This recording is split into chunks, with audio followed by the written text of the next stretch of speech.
অনেক অনেক কাল আগের কথা। এক ছিল গভীর জঙ্গল। সেখানে থাকতো এক নির্ভয় বাঘ। নাম তার রুদ্র। শক্তিশালী আর ভয়ঙ্কর। সেই জঙ্গলের পাশেই ছিল এক ছোট্ট গ্রাম। সেখানে থাকতো শান্ত স্বভাবের গরু। নাম তার গোলাপ।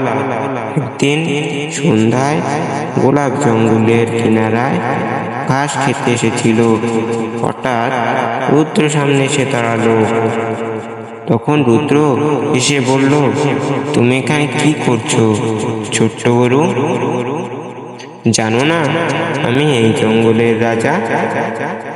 তখন গোলাপ শান্ত স্বরে বলল, আমি জানি তুমি কত শক্তিশালী, কিন্তু আমি এখানে শুধু একটু ঘাস খেতে এসেছি। তখন রুদ্র বলল, তুমি কি ভয় পাচ্ছ না আমাকে? তখন গোলাপ বলল, ভয় ভয় তো পাইনি, কিন্তু তুমি যদি আমার বন্ধু হতে তাহলে তো ভয় পাওয়ার কিছু থাকতো না।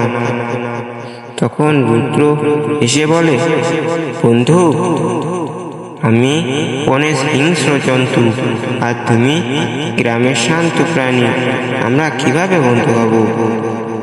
গোলাপ তখন বন্ধুত্বের শক্তি আর দুর্বলতা দরকার নেই, দরকার বিশ্বাস আর ভালোবাসায়।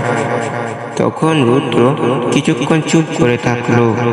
সে এতদিন ভাবত ভয় দেখিয়ে সবাইকে নিয়ন্ত্রণ করা যায়, কিন্তু এই গরুটি ভিন্ন। সে ভয় পাচ্ছে না এবং বন্ধুত্বের কথা বলছে। পরের দিন থেকে রুদ্র আর গোলাপ প্রতিদিন দেখা করতে লাগলো। রুদ্র তার শিকার করা খাবার থেকে গোলাপকে ফল এনে দিত, আর গোলাপ গ্রামের কাছ থেকে নিয়ে আসতো তার মাংস। তাদের বন্ধুত্ব ধীরে ধীরে গভীর হতে লাগলো। একদিন জঙ্গলের কিছু হিংস্র শেয়াল গোলাপকে আক্রমণ করতে এলো। গোলাপ ভয় পেয়ে চিৎকার করে বলতে লাগলো, রুদ্র আমাকে বাঁচাও, রুদ্র আমাকে বাঁচাও। তখন রুদ্র গর্জন করে ছুটে এলো। তার প্রচন্ড গর্জনে শেয়ালটা ভয় পেয়ে পালিয়ে গেল। তখন রুদ্র বলল, আমি তোমার বন্ধু, কেউ তোমাকে কষ্ট দিলে আমাকে সামনে পাবে। তখন গোলাপ হাসতে হাসতে বলল, আর তুমিও যদি কোনোদিন বিপদে পড়ো, আমি তোমার পাশে থাকবো।